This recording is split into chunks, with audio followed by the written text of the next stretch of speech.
Densification is the key for the future of our cities. Look at this. Cars everywhere, buildings on every corner, electrical boxes, containers, you can barely walk. It's so dense and it's so nice. Love it. I mean, look at this place. It's perfect.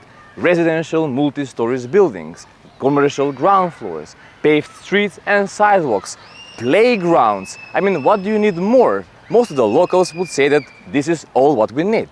Well, our dear friends, don't fool yourself.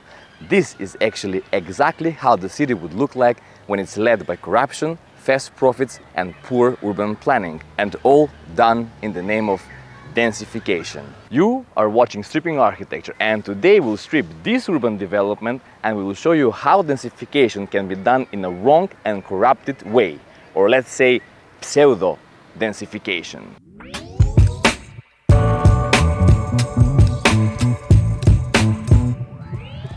If you look at these buildings from an aerial view, they would look like this.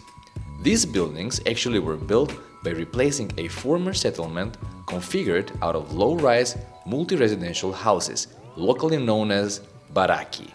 Originally, these houses were built in a quick fashion as temporary solution with limited quality. So as you can see, over here we have some leftovers of those former structures. And while these buildings had certain kind of decent urban and social quality, like little shortcuts, paths, hedges, greenery, exposed terraces, as you can see, they were not properly maintained throughout the time. Well, damn stupid owners who don't want to invest in their homes, right? Well, wrong.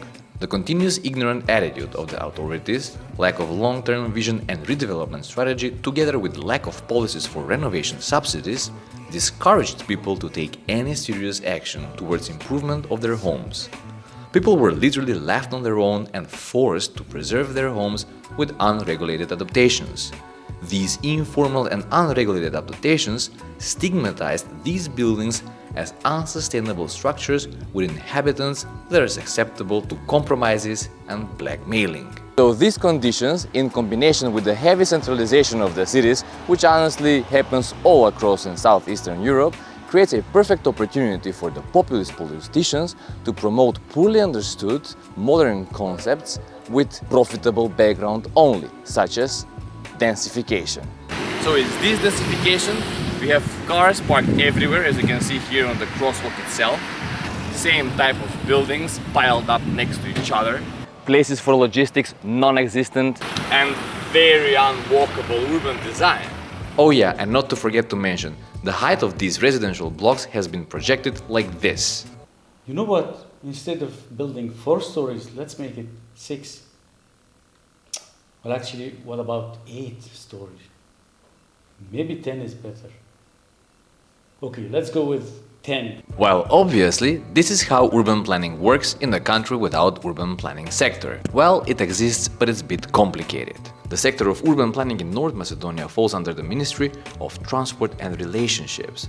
So all Macedonian cities are looked through the perspective of business and not through the lenses quality of life.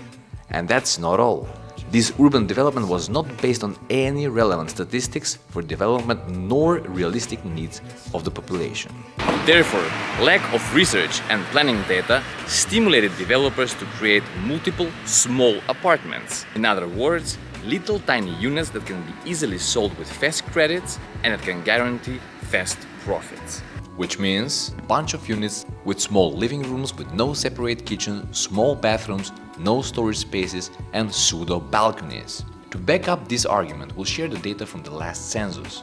According to the collected data from the census in 2021, Skopje has 527,000 residents and 214,000 apartments, which is almost 20,000 more residents and 50,000 more apartments compared with the previous census from 2002. Any urban planner will tell you that this is possible but completely unproportional. This is pure result of urban development based on. In order to reduce even more costs, most of these buildings were built by 1 or 2 companies with engineering backgrounds only and literally no architectural nor urban planning experience. Additionally, all of the buildings that you see over here are built according to one standard model of a building and without any relation to the context or the broader environment. For example, can you tell me what is the relation between this building over here and the local kindergarten? None. This type of planning is detrimental for the social quality of the environment. There is no integrated compositional solutions of buildings that will create spaces with different qualities such as inner courts, frontal development or biodiversity. There is no network of pathways with different degree of freedom, collective spaces, nor greenery. Finally, the population has been densified, but there is no projection nor plan for growth of schools, kindergartens and additional qualities for children, elderly people and different social groups. Instead, there are disintegrated buildings with fragmented spaces that are difficult for walking and navigating. Look just how many vacuum spaces there are with poor urban and social quality. They are very difficult for using for the practical daily life. Let me show you this. For example, this is a simple reflection of two private zones being developed in independent manner without care for the public space. Look at this. Little parapet of wall, another wall here, and then literally unmaintained and forgotten, neglected patches of greenery. And then now we see here the irony of cars. Cars being parked everywhere, on dirt, under the trees, everywhere. How this happens? Because this developer here, they made this building, they provided some space on the ground floor so some cars can park there, and they also made a commercial ground floor over there, which is a bar. Now the guests for these bars have to come, but they don't have where to park, and they start invading and occupying these open vacuum spaces with their private vehicles. And what we end up having is bunch of cars everywhere, and then what we end up having is bunch of traffic poles being planted here so cars don't park on the sidewalk, so pedestrians can have one basic right of movement. By the way, as we always say in the stripping architecture, these poles should be on the street and not on the pedestrian zone. So as you can see, I would like you to pay attention. Now the person is going there with the stroller, you see the sidewalk or the crosswalk, it's not ending parallel with the sidewalk. So it always hits it randomly on that surface over there. It's hardly to be walked over and to get on the other side of the street. Then there is a barrier integrated within the terrain over here. As you can see on this side we have a private area, which is the buildings, and here is the public space. According to us, this is a flaw in the design, in pre-urban planning design in 21st century, where you're literally with this kind of elevated terrain, you're blocking the porosity of the space in the city. In one way, maybe you're framing it, but definitely when you have a small sidewalk with little street, with this kind of elevated terrain, you're literally constraining the people and the citizens only in two-dimensional axis. Then we have another place like this. Okay, they have to satisfy a certain kind of percentage for public seating, but there is no collective spaces at all. Just for public seating, the developers, the engineering companies think that just benches are enough. So they planted here 2 benches, and as you can see, you can access to these benches from here, from this side, where is the garage. Now, very interesting. The accessibility to these benches is very poor. You cannot get with a wheelchair or something else because you have these ledges, the sidewalk.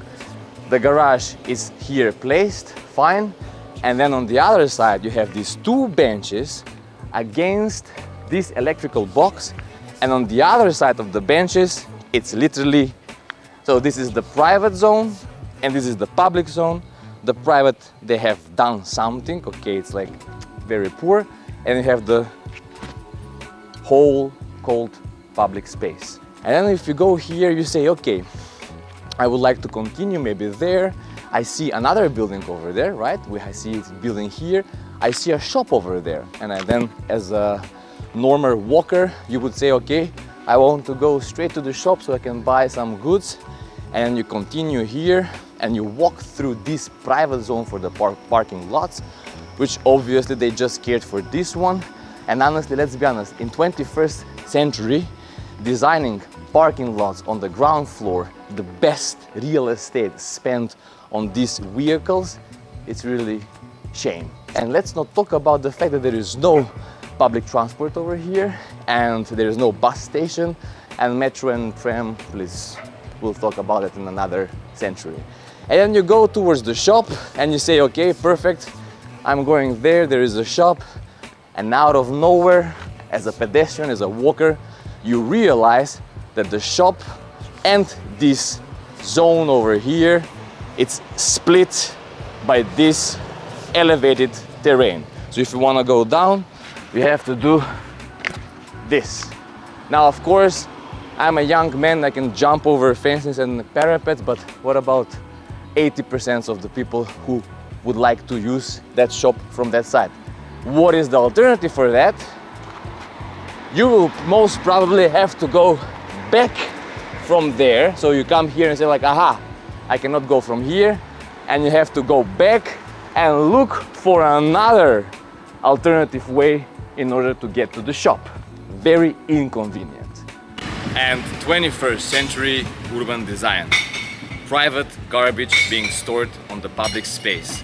Couldn't they just pre-plan this while planning the urban space for these buildings? This should not be allowed. Well, the final point that we would like to extract from this video is represented on this little illustration over here. We're not saying that new developments and densifying the urban environment it's not beneficial for the cities. We just want to show how corrupted urbanism is hacking the misfortune of the people and making fast profits under the mantle of good and visionary ideas.